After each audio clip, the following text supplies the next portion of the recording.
অবশ্যই আমরা শায়েখে চরমনাইকে মেয়র হিসেবে ঘোষণা দেখতে চাই এবং দেখতে চাই ইনশাআল্লাহ। আমরা এই দাবি পূরণ করে ছাড়ব ইনশাআল্লাহ। ধাপে ধাপে এই আন্দোলন শুধু বরিশাল নয়, প্রতিটি কলেজ, ইউনিভার্সিটি এবং মাদ্রাসায় ছড়িয়ে পড়বে ইনশাআল্লাহ।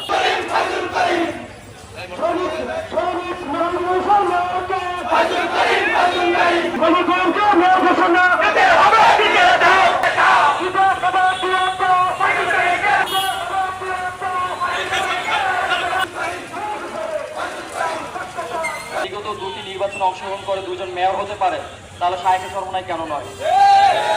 তার মতো কিরিনিমিজের রাজনীতিবিদ বাংলাদেশে কয়জন আছে হাতে গোনা? আমার জানা নেই। আমি নিরপেক্ষ থেকে বলতে চাই, অবশ্যই এই দাবি যৌক্তিক এবং এই যৌক্তিক দাবিতে আমি আমার অবস্থান ক্লিয়ার রাখতে চাই। অবশ্যই আমরা শায়েখে চরমনাইকে মেয়র হিসেবে ঘোষণা দেখতে চাই এবং দেখতে চাই ইনশাআল্লাহ। আমরা এই দাবি পূরণ করে ছাড়ব ইনশাআল্লাহ। ধাপে ধাপে এই আন্দোলন শুধু বরিশাল নয়, প্রতিটি কলেজ, ইউনিভার্সিটি এবং মাদ্রাসায় ছড়িয়ে পড়বে ইনশাআল্লাহ। লিলি হালাল বিউটি সোপ, বিএসটিআই কর্তৃক সনদপ্রাপ্ত দেশের প্রথম হালাল বিউটি সোপ। দীপ্তিময় উজ্জ্বল ত্বকের জন্য। প্রতিটি থানা, ইউনিয়নে ছড়িয়ে পড়বে। আমরা এখন মিছিল শুরু করব। শায়েখে চরমনাই বাংলাদেশের জন্য অনেক কিছু করেছেন, জীবনকে আমরা তাকে ফিরিয়ে দেব। মেয়র জাস্টিফিকেশন চাই আদালত থেকে।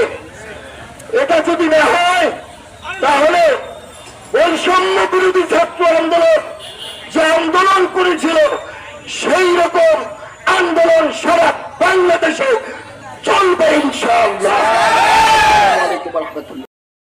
এরপরে প্রতিটা আপনার বুথে বুথে জোরপূর্বক তারা ভোটারদের ভোট ছিনিয়ে নিয়েছিল। ফলশ্রুতিতে আমাদেরকে রেজাল্ট রিভার্স করা হয়েছে, অর্থাৎ আমরা মেয়র ছিলাম, সেই রেজাল্ট ঘুরিয়ে আবুল খায়ের আব্দুল্লাহকে মেয়র ঘোষণা করেছিল, সম্পূর্ণ অবৈধ।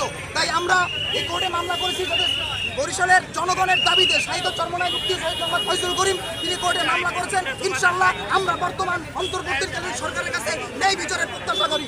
যদি চট্টগ্রামের শাহাদাত হোসেন সাহেবকে মেয়র ঘোষণা করা হতে পারে আদালতের মাধ্যমে, যদি ঢাকা দক্ষিণ সিটি কর্পোরেশনে আপনার ইশরাক সাহেবকে মেয়র হিসেবে ঘোষণা করতে পারে আদালতের মাধ্যমে, তাহলে আমরাও ন্যায় বিচারের প্রত্যাশী। কেন বরিশাল সিটি কর্পোরেশনে আদালতের রায়ের মাধ্যমে মুফতি শহীদ মোহাম্মদ ফয়জুল করিমকে মেয়র ঘোষণা করা হবে না? এ দাবি আমাদের আপামার জনসাধারণের। ইনশাআল্লাহ আমরা ন্যায় বিচারের প্রত্যাশী। অন্যথায় যদি ভিন্ন কোনো রায় হয়, বরিশালের জনগণ রাজপথ ছাড়বে না। দাবি আদায় না হওয়া পর্যন্ত ইনশাআল্লাহ রাজপথে সচল থাকবে।